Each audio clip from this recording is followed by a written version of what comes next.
Guys, so today's video is going to be a tutorial on the look that Kim Kardashian wore to the Met Gala a few days ago.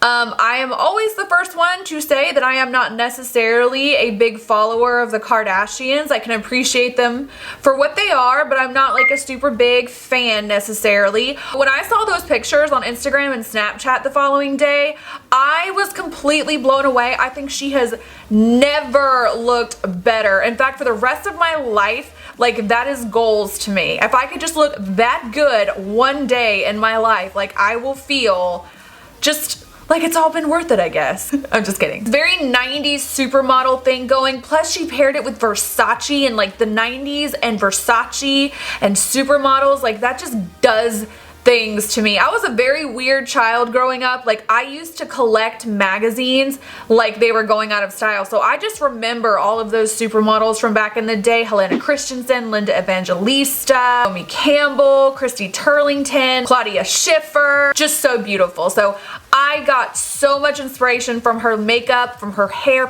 she just looks so amazing. I don't feel like we've seen Mario bust out a full-blown glam like this on Kim in a hot minute. So I was stoked. I barely have any time to film this video, but I was not gonna sleep on this. I had to do it. I asked you guys to send me pictures of her look. I really couldn't find a whole lot with her eyes closed. Most of them I saw were open. You guys kept sending me links to the products that he used on her, but I didn't really care too much about what he used. I knew I can recreate anything with whatever I have. I just wanted to see the technique. So I don't know if this is exactly identical, like when she's got her eyes closed. This is just kind of what I saw, what I got from it. So yeah, anyway, before we get started, make sure you come find me on Snapchat and Instagram. Subscribe if you have not. Hit that notification bell to stay up to date with all of my uploads.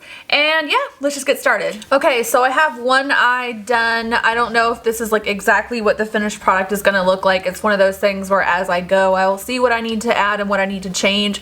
This is not crazy different from the look that I did when I filmed my Soft Glam palette review and tutorial. There are a few exceptions, but the technique is kind of the same. Really, all you need to do this is a neutral palette of some sort. I'm going to be working mostly out of the Jaclyn Hill palette because I'm sure a lot of you guys have that. If I have to bounce around from palette to palette to get colors, I will let you know. I'm going to take a light brown, kind of warm caramel shade, whatever transition color works best on your skin tone, just to kind of start. I'm going to take this color right here. I believe it's called MFEO from the Jaclyn Hill palette, and I'm just going to start buffing this out here in my outer corner up into the inner corner. And you really want to make sure you bring this in because we do want to have a little bit of definition right here on the lid using kind of a skin tone lid color. You don't want anything shimmery. I didn't see a whole lot of shimmer on the eye at all, so try to work with as many matte or satin colors as you can. So yeah, I'm just going to start working this color on my outer corner and taking it up and diagonal, but also kind of using it to round out this inner part of my eye as well.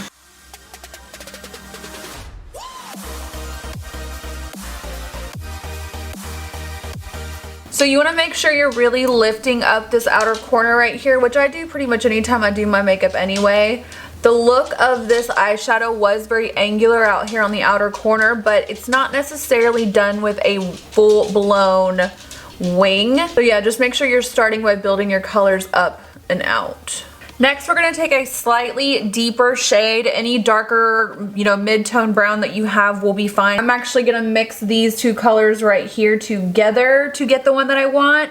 And we're going to do exactly what we did with the last color, and we're just going to start bringing it in a little bit. You do not need to put a lot of time and energy into this particular step. We really just want to kind of create a little bit of definition, like I said right here, in the inner crease, but that's the extent of it. The rest of our blending work will be done as far as our dark black wing situation goes. So this is just kind of the easiest part of it. Just get the colors on there. Lastly, we're going to take a brown. I'm going to be using this one right here. I'm just going to take that brown just to start creating depth in this outer corner. You want to do that because as we're going in with all these blacks, in terms of blending, there is quite a bit. So you want to make sure that every step of the way you are laying the foundation for the next colors that you're going to be going in with. And in this case, we are going to be going in with black. So a good way to create a nice simple transition color for a black is to do a dark brown, that dark brown color on a smaller brush and kind of start once again putting this in the outer corner, really lifting it up, patting it into place, blending it out. You don't want to take this in very far the way we did the other two. You really want to keep this out here. You're lifting it up. It's going to go ahead and kind of start creating that shape that we want.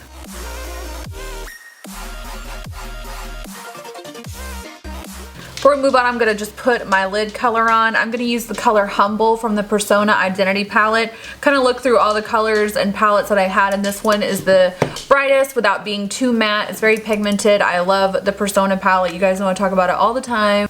And I'm just going to kind of use this to start patting it on the lid. Don't take it too far out into that corner. And turn the brush sideways just to kind of outline and map where that lid is. You do not want this to be a full-blown cut crease situation because Mario definitely didn't do that. Next, you're going to take a gel liner. You can use liquid if you want to, but I just find gel to be the easiest way to do this. I'm going to use this brush. This is actually an art supply brush I got at, I think I got it at like Hobby Lobby or Michael's a few years ago. It's really tiny and easy to use. Obviously use whatever eyeliner brush you have.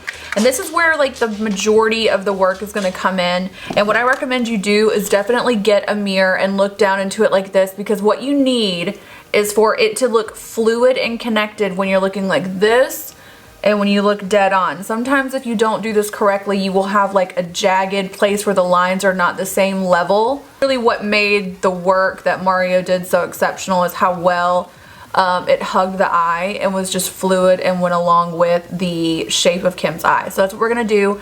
And I'm starting off with this tiny brush because as we're smudging and blending, I need to make sure I don't take it too big, too fast. We gotta try to keep these even, which is really gonna be the other challenge here, but you can do this. So I'm just taking the Catrice gel liner. I'm gonna start by bringing this in to my inner corner and work my way out. I cannot talk while I do this.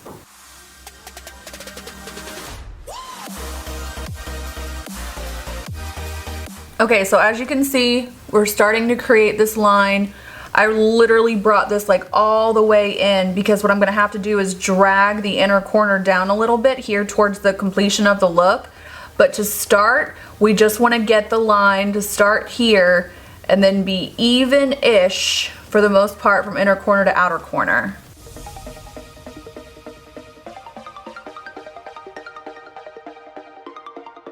Once you get that down, you're going to want to quickly take a black shadow on a flat brush and just kind of start really smudging this out, but be careful. Once again, look down into a mirror.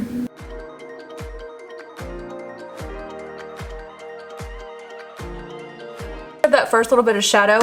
Look at all this black shadow all over my face already. I'm just going to take a really small fluffy brush. This is a Sigma E47. And I'm just gonna start softening that line. You're literally just gonna repeat this process a few times until you get it where you want it to be. We wanted that initial line that we laid down to be so thin because as we blend, it's gonna expand on its own, so don't go in too thick too quickly because it's a lot more difficult to control that way.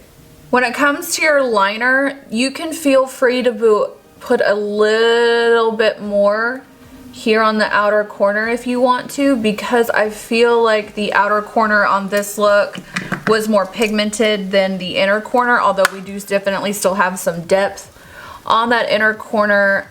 In my case with my eye shape, it's just more flattering for me to have kind of an almond look going. I always pretty much keep my darker colors on the outer corner. You do not have to do that, but it's just what I prefer. You're gonna wanna start kind of creating a little bit more length in your wing out here and packing more depth out here on the outer corner, but once again, move slowly. Don't add too much too soon because once it gets to be too out of control, you can only do so many things to fix it.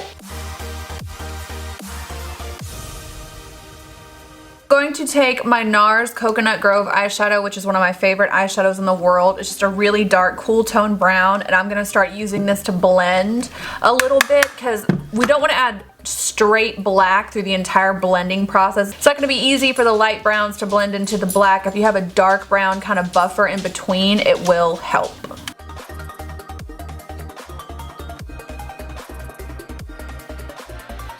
So one thing you want to do is once you start getting that line really soft and blended is you want to go back in with that gel liner and pretty close to the lash line, staying semi close to the lash line, intensify that part of it, because when you do that it'll automatically make all the blending work that you did look a lot more diffused by comparison to kind of the harsher, more straight, deep black line that your gel liner is going to do.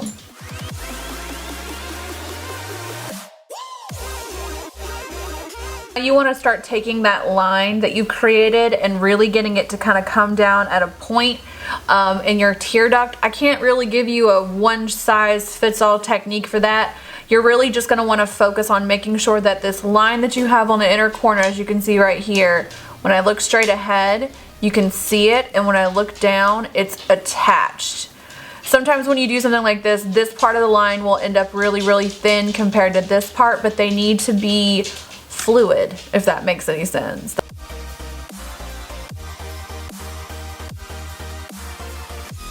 Okay, so for example, I just want to start at mapping out the shape that I want, and when I look straight ahead it looks fine, but when I turn my head up, do you see how it almost looks like a dot? It almost looks like a dot now. Now I need to fill this in so it's connected. Like, this is all fluid and connected. This looks like a dot that's kind of not attached to anything. So that's kind of what I mean when I say that.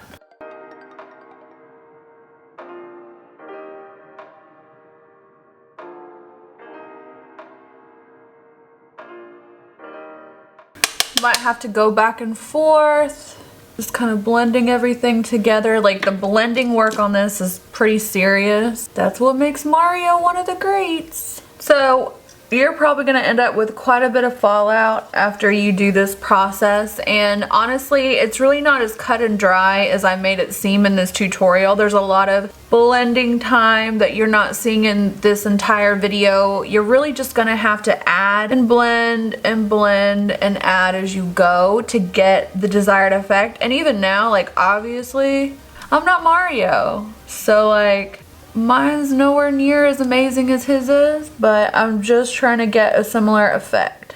So for lashes, I'm actually going to put two pairs together. I'm going to use the Flutter lashes in the style Selfie, and I'm also going to use the Flutter lashes in the style Serenity. These lashes were big and bodacious that she had on, and I just don't have any that are quite that thick right now, so I'm going to have to make one. Both of these are pretty long, and the Selfie lash especially has like a lot of texture in it, so I'm hoping that's going to come across when they're actually on my eye. We shall see. So I'm going to apply these one at a time instead of trying to stack them on top of each other and then putting them on my eye. That way I can make sure that they each hug my eye really well. And one thing you want to do when you're trying to work with a really thick lash look to make sure it lines up with the shape of your eye is to really kind of bend and loosen up, if you will, the band of the lash you're working with. Sometimes they come out really, really stiff and straight.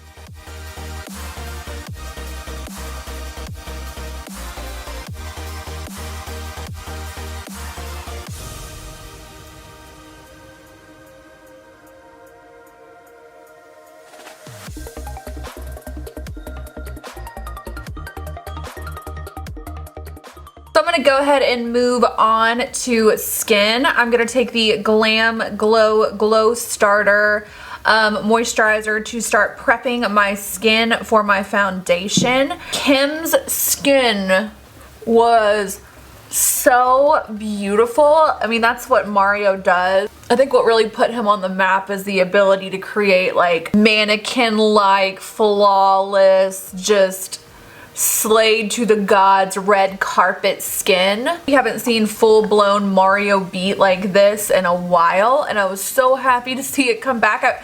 I wish it would come back because it has been a hot minute. I can't even remember the last time there was a makeup look that a celebrity wore that I was like, I want to recreate that. Like, the minute I saw Kim, I was like, dude, she looks so good.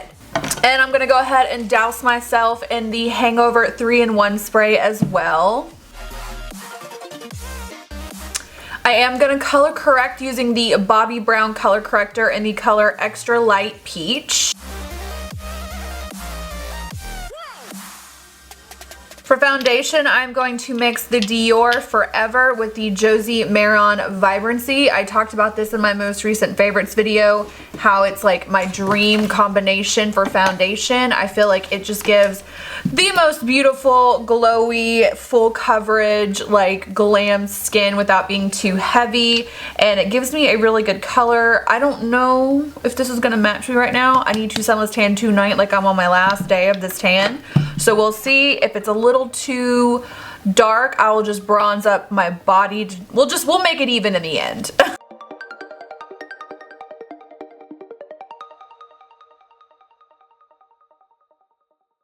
I'm going to do my bronzing and contouring before I do my concealer. That way I can use my concealer to kind of create definition if I feel like it gets lost in the sauce from doing this. So I'm going to use mostly cream products today. I'm going to use the CoverFx Custom Enhancer Drops. This is like their liquid bronzer. I believe this is in the color Sunset. You don't want to use too much of these because a little bit goes a very long way.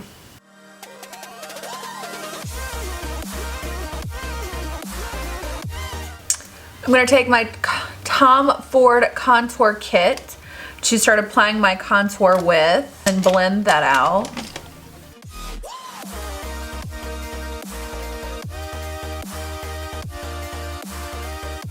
Apply my concealer. I'm using a few different colors of the Makeup Revolution concealer because I cannot figure out which color I am in this. So I'm mixing C9 with C6.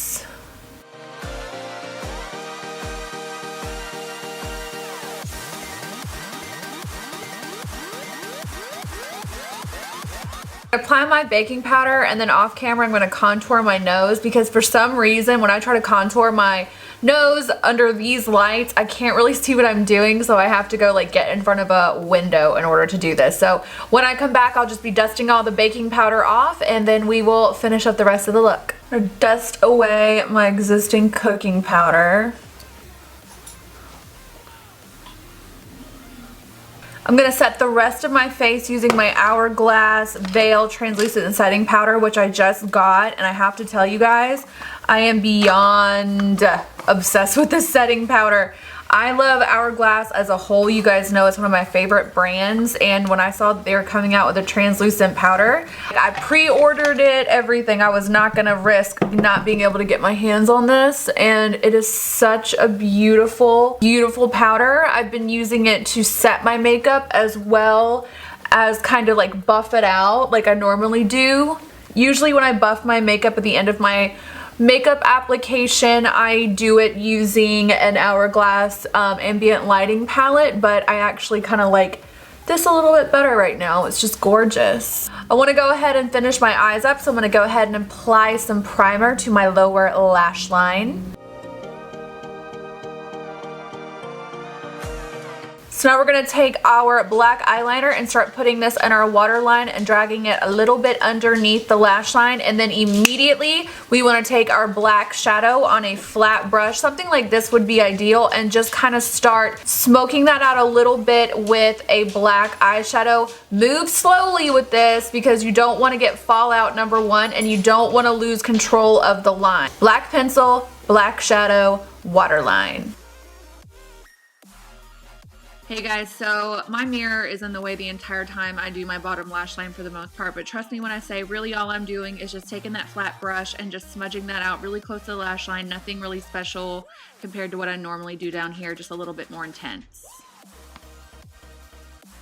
This line up a little bit. You want it to be really, really dark closest to the lash line and get a little bit softer as it moves away, but it's not going to be like super, super smoky and like blown out. So to do that, I'm going to take this brush. This is a Sigma brush, I believe. It's just really short and fat. I'm going to take a dark brown shadow and very lightly just kind of start blending it out as it connects to my skin. So once again, mirror all in the face, but I'm just taking that dark brown and just laying it right on top of that black shadow with a small brush, and then with the fluffy brush, I'm just going to soften it up a little bit. I'm going to put on lots and lots of bottom lash mascara.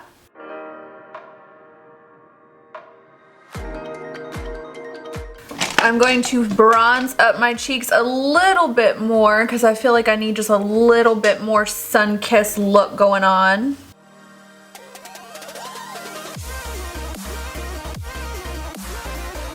I'm going to blush using Milani Luminoso.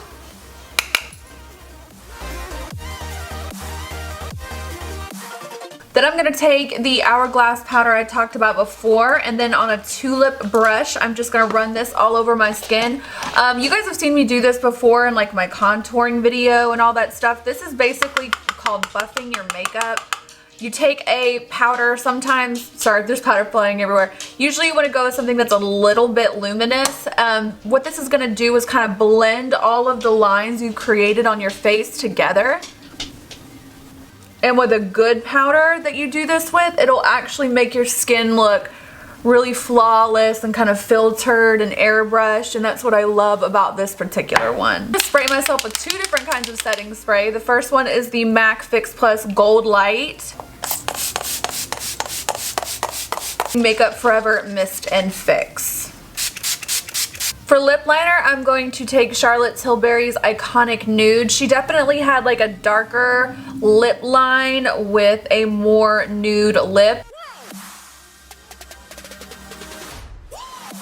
For lipstick, I'm going to take Nude Kate from Charlotte Tilbury. And I'm really just going to pat this. And that's not even nude enough. Like, Kim's lip was pretty nude. I'm actually going to top it off with Flesh Pot also.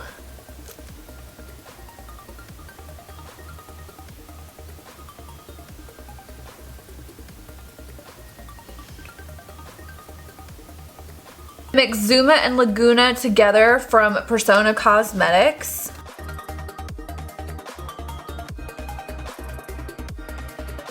I'm going to put a little bit of over the top lip gloss from Dose of Colors on top of this lip.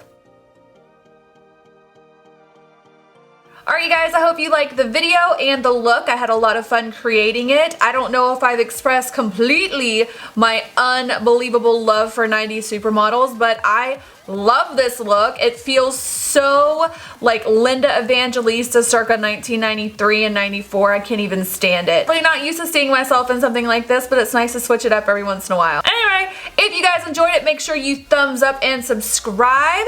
And I guess I'll catch you in the next one. Love you more than you will ever know.